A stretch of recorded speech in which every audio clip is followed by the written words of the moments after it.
ఇక ఇప్పటి నుండి తెలంగాణ రాష్ట్రంలో నియంతృత్వ పాలనకు నియంతృత్వ పోకడకు మొత్తానికి చరమగీతం పాడినామని చెప్తున్నటువంటి రేవంత్ ఇక నిన్న ఏదైతే శాసనసభకు వచ్చినటువంటి గవర్నర్ను స్వాగతం పలుకుతున్నటువంటి సీఎం రేవంత్ రెడ్డి శాసనసభకు తొలిసారిగా గవర్నర్ వచ్చింది కదా, ఏది కాంగ్రెస్ పార్టీ అధికారంలోకి వచ్చినాక తనకు స్వాగతం పలుకుతూ పుష్పగుచ్చం ఇస్తూ ఇక్కడ రేవంత్ రెడ్డి మనం విజువల్స్లో చూస్తున్నాము.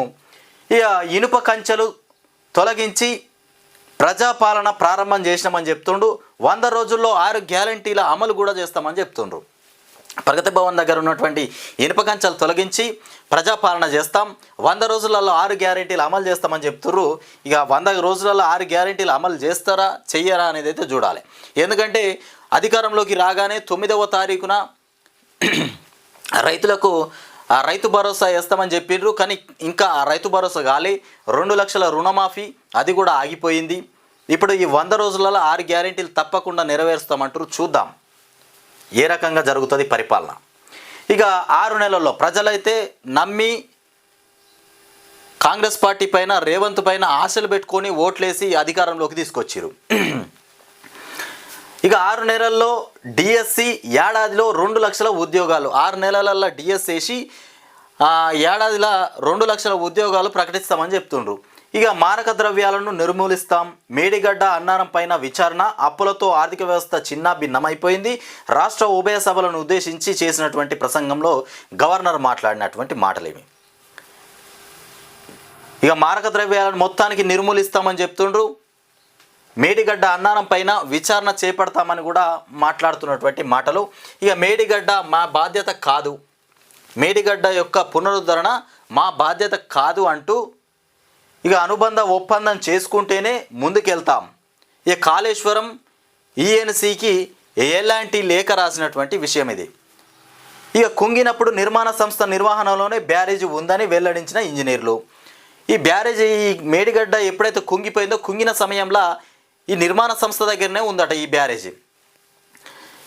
ఇక తామే పునరుద్ధరిస్తామని ప్రకటించినటువంటి నిర్మాణ సంస్థ అయితే ఈ కుంగినప్పుడు నిర్మాణ సంస్థ చెప్పింది మేమే దీన్ని పునరుద్ధరిస్తామని చెప్పిండ్రు.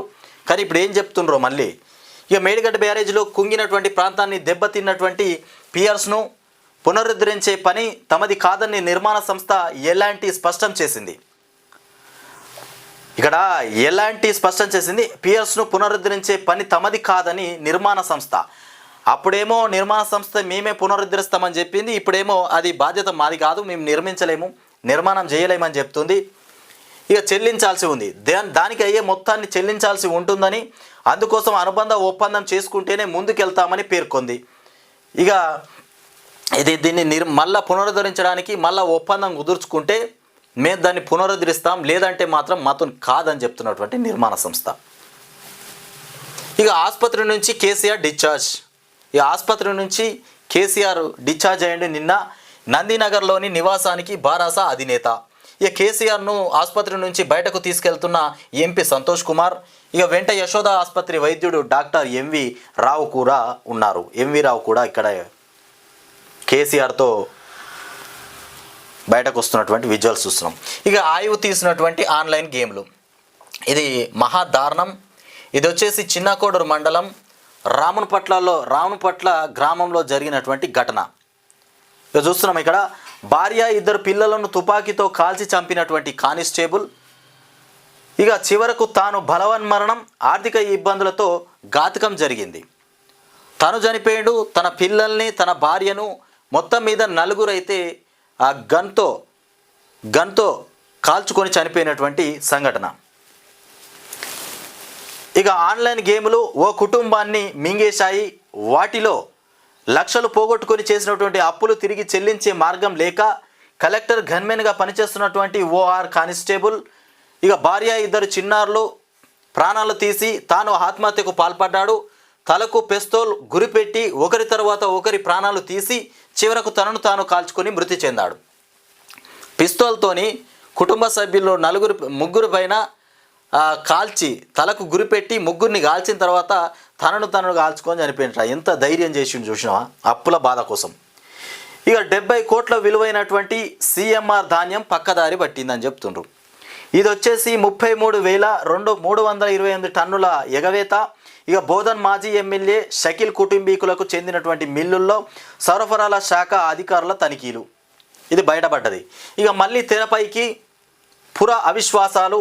తాజాగా 2 చైర్మన్ల పైన కౌన్సిలర్లు నోటీసులు ఇచ్చిండ్రు.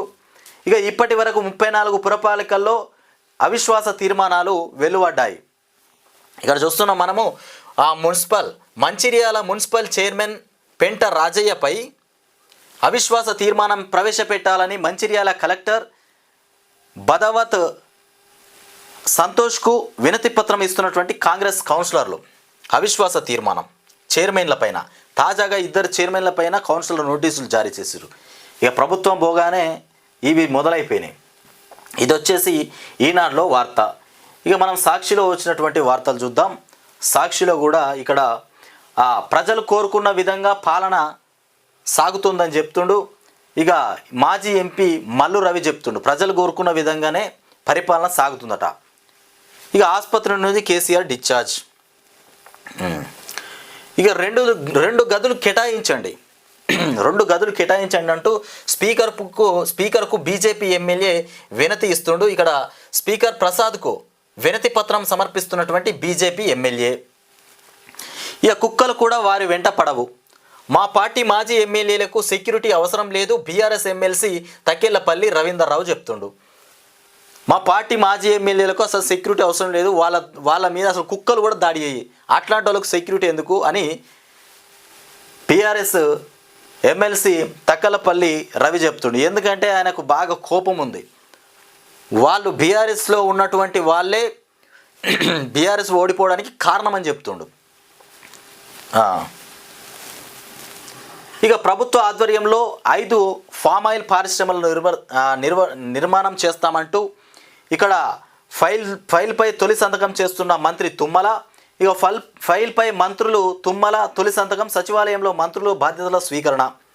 రాష్ట్రంలో 5 ఫామ్ ఆయిల్ పరిశ్రమలు ఏర్పాటు చేయబోతున్నారు. ఈ గ్రామీణ ప్రాంతాల నీటి సరఫరాపై పర్యవేక్షణ ఉంచండి అంటూ మన మంత్రి సీతక్క చెప్తుంది.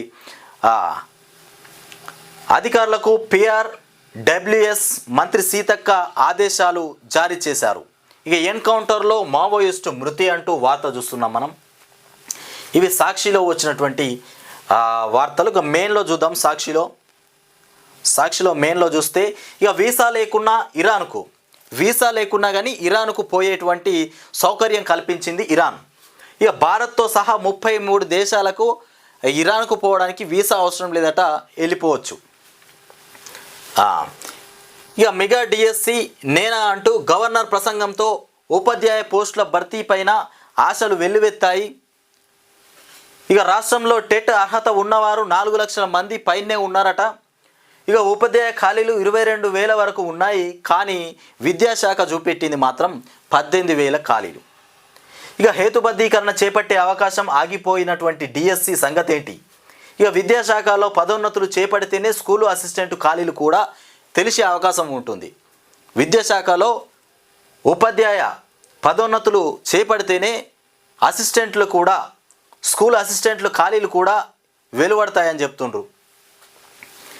ఇక సర్వజన రంజక పాలన 6 గ్యారెంటీల సమీక్ష. రాష్ట్రంలో ఇందిరమ్మ పాలన వర్ధిల్లుతుంది.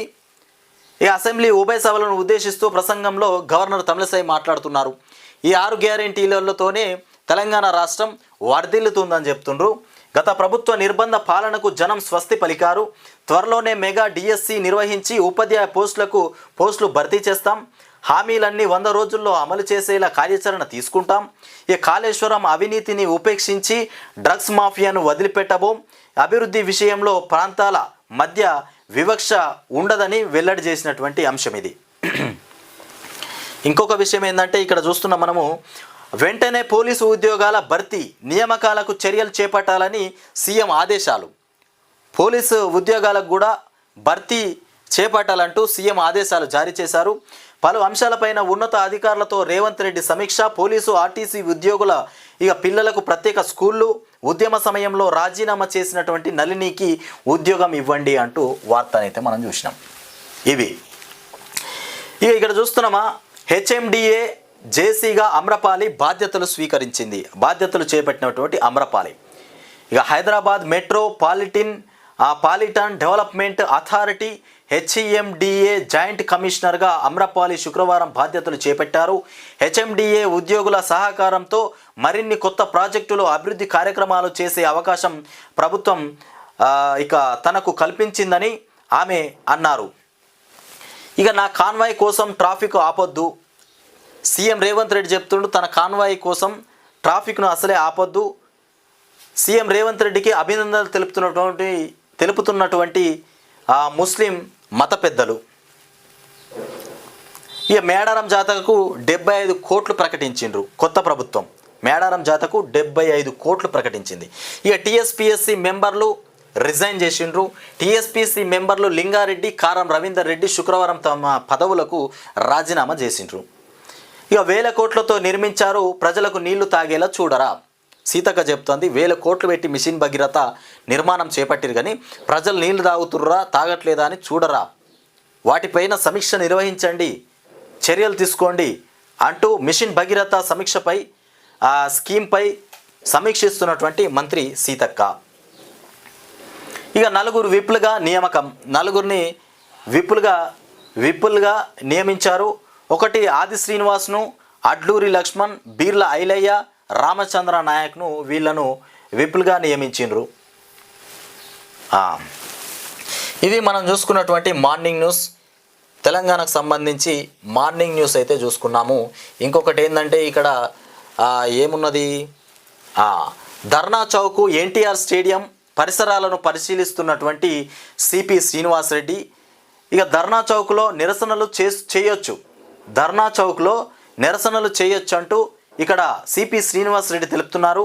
సీఎం మంత్రులు కాన్వాయ్ వెళ్ళే టైంలో ట్రాఫిక్ అసలే ఆపొద్దు, దానికి సిపి శ్రీనివాసరెడ్డి చెప్పిండు.